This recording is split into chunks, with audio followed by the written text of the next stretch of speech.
মগো বরিশালের নদীর ইলিশ মাছ হেয়ার লগে আবার যদি বিলের হাপলা হয় হেইয়া দিয়ে খাইতে জম্মের মজা লাগে। বিলের বা কোলার সাদা হাপলা হেইয়া বাজারে গনে কিনে আনছি, এখন হেইয়া কুড্ডে কাড্ডে জোগাড় জাগার করতে আছে। ইলিশ মাছ দিয়ে সাদা হাপলার জোল খাইতে জম্মের মজা লাগে, হে আমুই জম্মের ভালো ঠেই হেইয়ার লগে আজগো রেডি হতে আছে। এই মৌসুমে এই সালুনটা জম্মের জনপ্রিয়, হগলডি ইয়া খায়। হেইয়ার লগে মুই সন্ধ্যা নদীতে যাইয়া ডাঙ্গর চাইয়া ইলিশ মাছ আনছি, হেইয়া কুড্ডে কাড্ডে জোগাড় জাগার করতে আছে। লগে মইও আছি, আমনেগো সম্পূর্ণ ভ্লগটা দেখামো কি দেখি করতে হয়। মগো বরিশালের জনপ্রিয় খাওন বললে কথা। ইলিশ মাছ কুড্ডে কাড্ডে দুইয়া টুইয়া নুন মরিচ হলুদ দিয়ে ভালো করিয়া মাহাইতে হইবে। ভালো হরিয়া মাইকে ডেকে করইতে তেল দিয়ে ইলিশ মাছের কল্লাক গড়ে একের তেলের উপর সেট করিয়ে ছাড়িয়ে দেওয়া লাগবে। হেয়ার লাগে ছোটো মোটো মাছ আর লেজ আর কাংসা মাংসা হেয়াও দিয়ে দেওয়া লাগবে। আসল মাছগুলার এরা কেঁদেছে হে আর একদিন রানবে। এই ছোটো মোটো তাই দিয়ে ইয়াজগো বলে হাপলা খাইবে। তেলের উপর দিয়ে ইলিশ মাছ বাজ দিয়ে আছে, আর এদিকে ইলিশ মাছের গিরান চড়ছে। মনে কয় এখনই খাইয়া হালাই। অনেকেই কয় হনছেন যে বরিশালের ইলিশের স্বাদ নাই। আসলে এসব দুর্নাম ছড়াই কেডা কইতে পারি না। বরিশালের বড় বড় ডাঙ্গর ডাঙ্গর ইলিশগুলা যদি খান তয় দেখবেন যে ঘেরান আর স্বাদ জম্মের মতন। সাগরের লোনা পানির দিয়ে ইলিশগুলা সাঁতরাইয়া যখন মিঠা পানির নদীতে আয়, এই নদীতে অনেক দিন থাকলে পরে ওই লোনা পানির হেই ভাবটা চলে যায়। এই এর পরই আস্তে আস্তে মাছের স্বাদ হয়। হগল ইলিশ মাছের স্বাদ কিন্তু এক না। 1 কেজি বা হেইয়ের উপরের যে ইলিশ মাছগুলা আছে হেই ওজন দিয়ে কিনলে হেগুলাই বড়গুলাই বেশি স্বাদ লাগে। কারণ হইছে ইলিশ মাছ ছোটগুলাই বেশি একটা স্বাদ লাগে না। তো ইলিশ মাছের যে দাম, হগলডির তো কিনে খাওয়ার সামর্থ্য নাই। হেইয়ের লগে যার যার সামর্থ্য অনুযায়ী হে কিনে খায়। তো এরপরও কইয়ে রাখি যে বড় ইলিশের স্বাদ কিন্তু একটু বেশি হইয়ে থাকে। ইলিশ মাছের প্যাডে যে কালে ডিম হয় হে ইলিশ মাছগুলা না কেনাই ভালো, কারণ ওগুলা খাইতে তেমন একটা ভালো হয় না। হেগুলা নরম নরম থাকে। মোরা বরিশালিয়ারা নদী অঞ্চলে বাড়ি দেখে জেতা বা তাজা ইলিশ মাছ বেশি পাইয়ে থাকি। তো এই তাজা বা জেতা ইলিশ মাছের চাইতে যদি আবার বরফের ইলিশ মাছের তুলনা করেন তো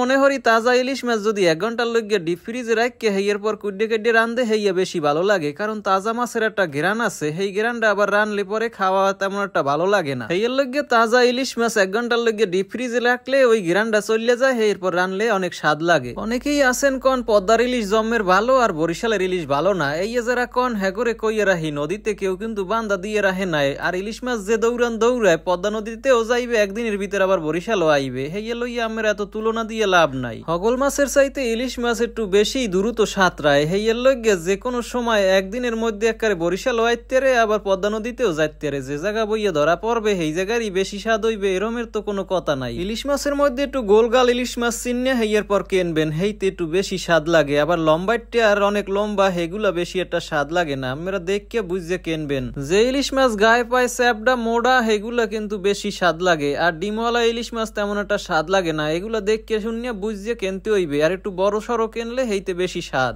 ইলিশ মাছের স্বাদের ব্যাপারে অনেকগুলা তথ্য দিলাম। যদি ভিডিও ভালো লাগে মোর নিয়াজ নামের এই পেজটা ফলো করিয়া শেয়ার করিয়া হগলডিরে দেখাইয়েন।